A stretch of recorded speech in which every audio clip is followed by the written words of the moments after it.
nom du Père et du Fils et du Saint-Esprit. Amen.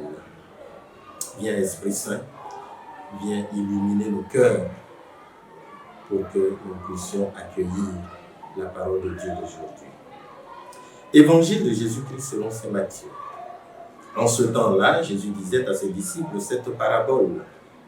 Le royaume des cieux sera comparable à 10 jeunes filles invitées à des noces qui prirent leurs lampes pour sortir à la rencontre de l'époux.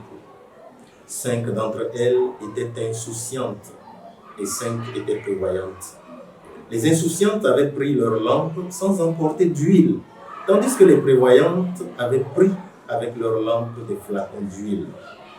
Comme l'époux tardait, elles s'assoupirent toutes et s'endormirent. Au milieu de la nuit, il y eut un cri.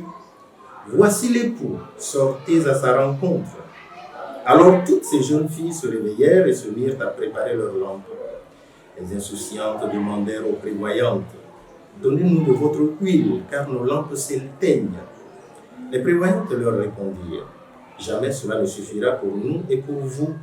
Allez plutôt chez les marchands vous en acheter. » Pendant qu'elles allaient en acheter, l'époux arriva.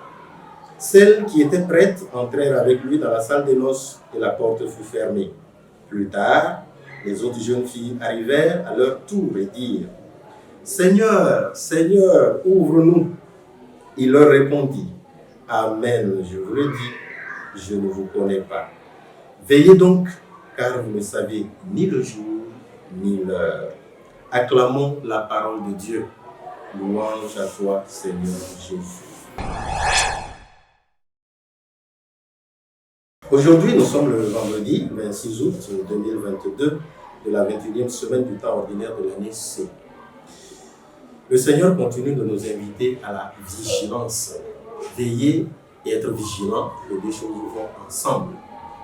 Et la vigilance, la veille, demande également la capacité de prévoir, la capacité d'anticiper, la capacité de voir des choses qui ne sont pas encore là et qui pourraient arriver et qui peuvent arriver. Et ce n'est pas pour rien que le jour de notre baptême, il nous est dit que nous sommes prophètes. Prophètes parce que nous devons relayer la parole de Dieu, mais également parce que notre capacité de discernement nous permet de prévoir déjà un certain nombre de choses dans notre vie.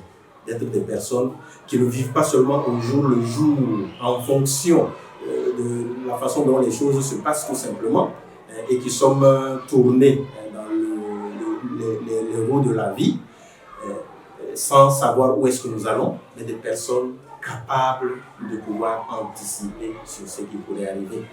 Et le Seigneur nous donne la capacité, la grâce et les possibilités à travers sa parole, à travers les sacrements et à travers tout ce qu'il met à notre disposition. Donc cette vigilance, elle est de mise. Et dans tout ce que nous faisons, nous devons être vigilants. Pas vigilants parce que nous soupçonnons tout le monde de nous vouloir le mal. Ça n'a pas de sens. Pas vigilants parce que nous avons peur d'un avenir incertain et nous ne savons pas comment les choses se passeront. Et donc nous sommes là angoissés, on ne sait pas ce qui va arriver demain, il faut prendre toutes les dispositions, on ne sait jamais, il ne faut pas sortir tel jour parce qu'on aurait des problèmes, il faut ceci ou cela. Donc ce n'est pas de cette vigilance dont nous parlons. La vigilance dont il s'agit ici, c'est celle qui est à l'exemple de ces jeunes filles sages, intelligentes, qui ont accueilli la parole de Dieu et qui ont vécu leur vie de façon sensée. Qu'est-ce qu'elles font? Elles savent qu'elles ont besoin d'huile et elles prévoient de l'huile en plus pour leurs lampes. Qu'est-ce que nous prévoyons pour nos lampes, mes frères et mes sœurs? Nos lampes, c'est nous-mêmes. Qu'est-ce que nous prévoyons pour nous-mêmes? De quoi nous nous nourrissons? Quelle est notre huile? Est-ce qu'il y en a suffisamment? Est-ce que nous profitons suffisamment de tout ce que l'Église nous offre, de tout ce que nos paroisses nous offrent? Je sais que souvent, quand on parle de formation, par exemple, tu ne vois pas grand monde.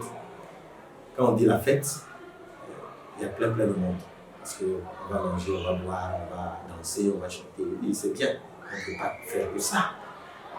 Donc il faut, voilà, des moments de rencontre pour approfondir la parole de Dieu, pour méditer la parole de Dieu. Combien d'entre nous prenons la Bible et cherchons de la lire, de comprendre? Certes, c'est difficile, mais c'est ça justement prévoir. Parce que ce n'est pas évident, ce n'est pas donné, il faut un effort pour pouvoir le faire. Alors je nous invite en ce jour, à travers cette parole de Dieu, à être des personnes vigilantes. Pas des personnes endormies, des personnes éveillées, vigilantes, qui sont capables de se donner les moyens d'aller vers le Seigneur, de grandir dans la relation avec le Seigneur, d'accueillir toutes les grâces que le Seigneur nous fait chaque jour. Au nom du Père et du Fils et du Saint-Esprit. Amen.